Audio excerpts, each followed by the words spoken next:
Hey guys, it's QuickyBaby and welcome back to World of Tanks, and this time we have the pleasure of watching Suprisek playing in one of two Tier 10 Soviet tank destroyers, the Object 263. Now this vehicle, it's not very widely played. More on that later on as to why it can be advantageous to you, that this is a rather underestimated and frankly a lot of people don't know how to effectively take it out.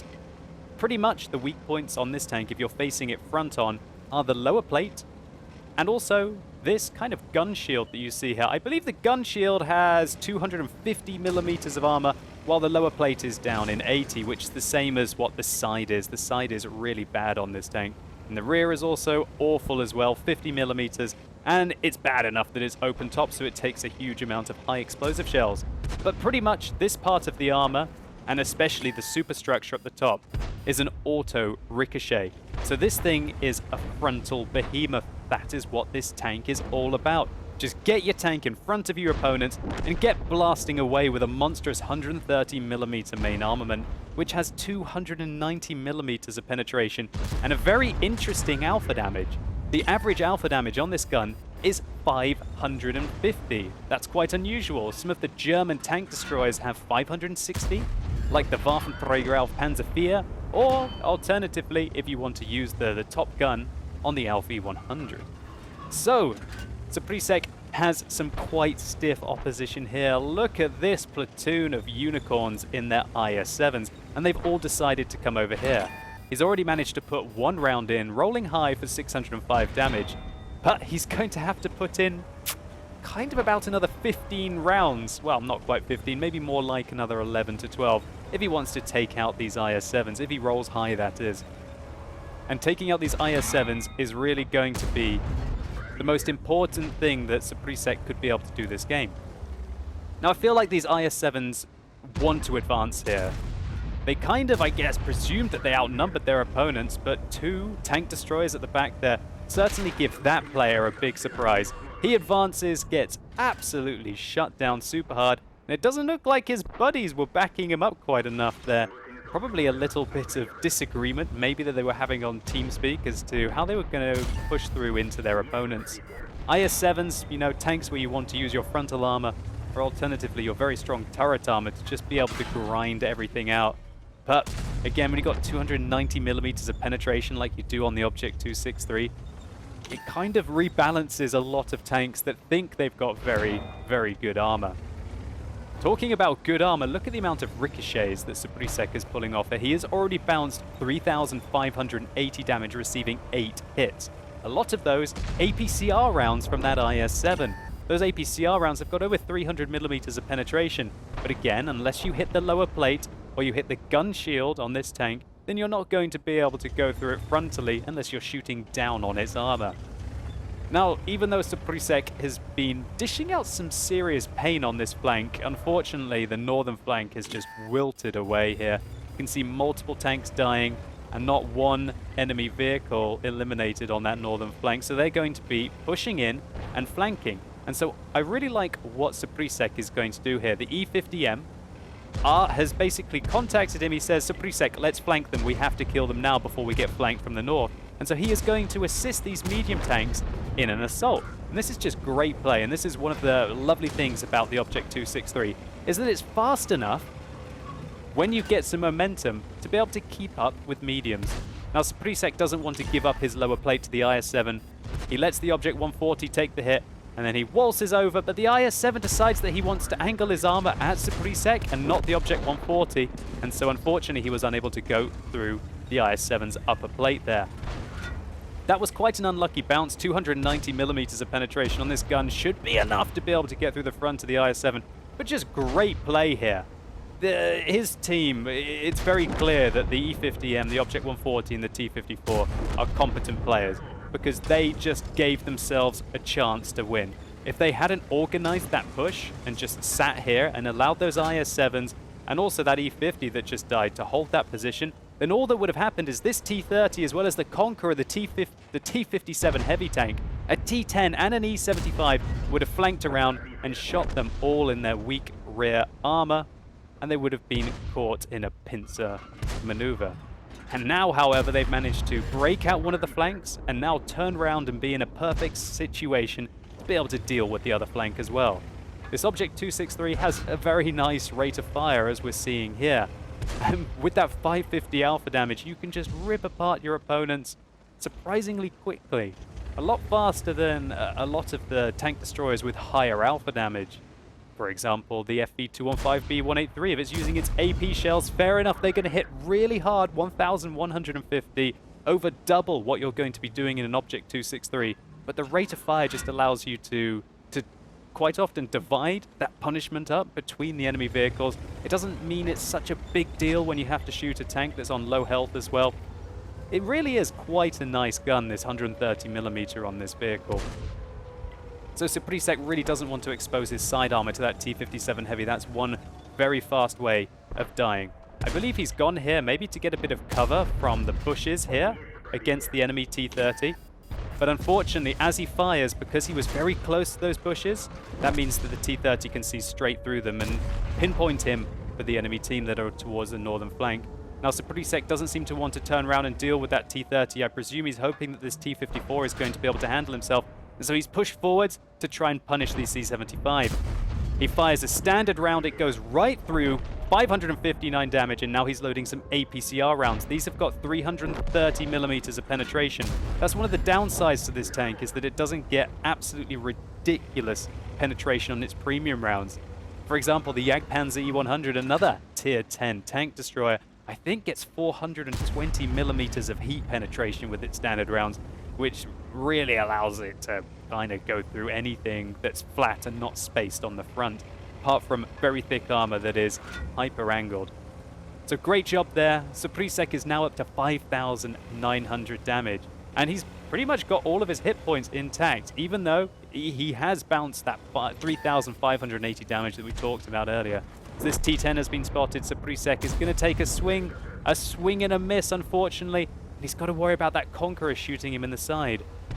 One thing that's super important to do in the Object 263 is to make sure that you're never caught in a crossfire. And so you have to use the fairly good mobility of this tank to just keep trying to charge into your opponents. I sometimes call this thing the boot of Stalin, because that's what it likes to do.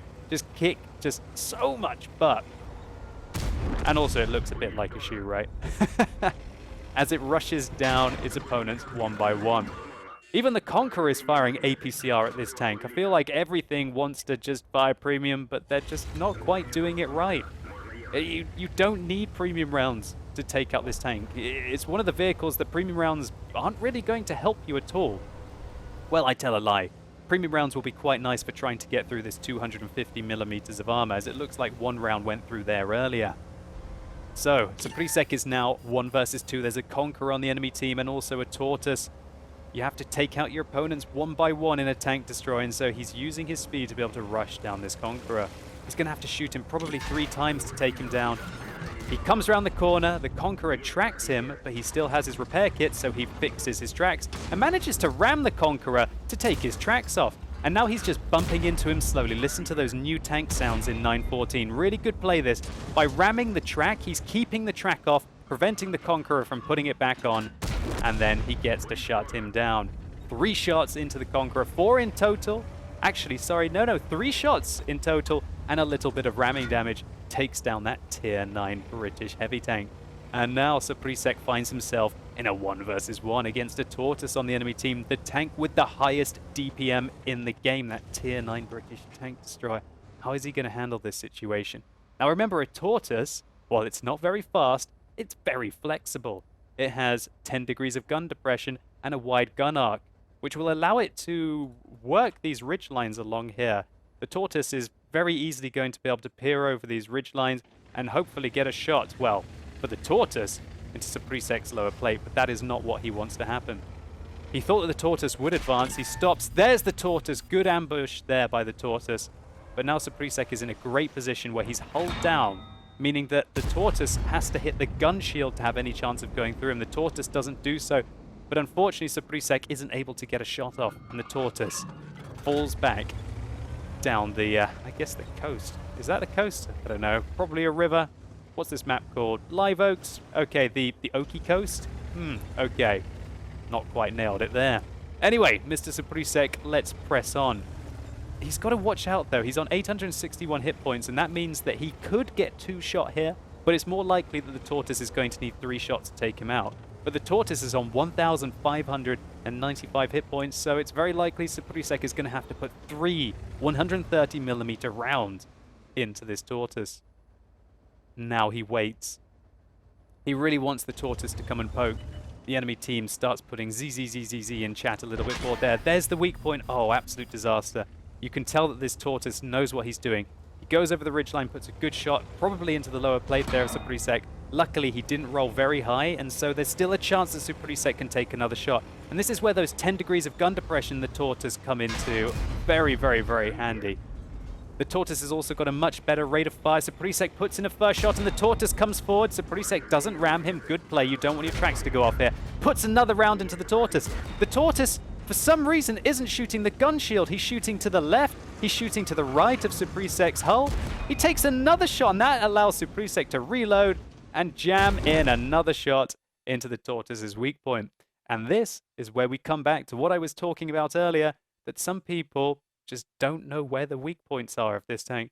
Even this Tortoise, 29,000 games played, 1,635 WN8, 53% wins. You can tell he's a very competent player, but he put 1 round here, 1 round here, and 1 round here. Well, I guess he just wanted to shoot these hatches here, thinking that they were weak point, but in fact, they're not at all. In that situation, the Tortoise was trying to get through about 300 to 400mm of effective armor here, about 330mm of effective armor here, and 330mm of effective armor here. What he needed to do was to shoot the gun shield. As we can see, the gun shield probably has about 260mm of effective armor, and if you're slightly above it, it goes down to 250. Or alternatively, if an Object 263 turns his gun, that means you can shoot to the left of the gun, probably with high explosive rounds, and get through it as well. Or alternatively, if the Object 263 overangles his armor like this, you can shoot through the 80mm of side armor. Nevertheless, what an absolute monster round for Suprisek here in his Object 263, showing you what this tank is good for. Charging down its opponents one by one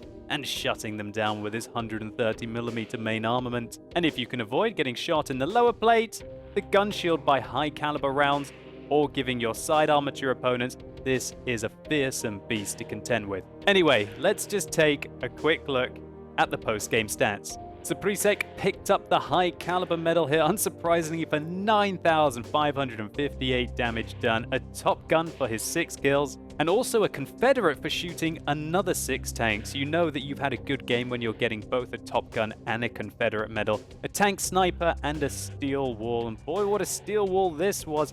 7,900 potential damage taken, 5,980 damage blocked by his armor. An absolute textbook round for the Object 263. Suprisek, thank you so much for sending me this replay and uploading it on the QuickyBaby Replays website. I also checked out your YouTube profile and noticed that you liked a few of my videos a couple of years ago, so it's really nice to see that I'm featuring long-term subscribers on this channel. And hopefully you guys enjoyed this video too. If you did, please consider giving it a like down below. It really helps the channel out. And before I get a million questions, if you guys are wondering why I'm not using my microphone, don't worry, I plan to use it in the future. I just need to order a stand because the position was not brilliant for it. I need to have that microphone very close to my face, and it's not comfortable to hunch, and it's bad for my back, and so I'm going to have a stand and try and position it in a correct position to improve the audio quality, and then I get to turn the volume down just a little bit, and so hopefully it won't pick up so much of the echo in this room. And as always, thank you so much for watching. You've been epic, and hopefully I'll see you soon.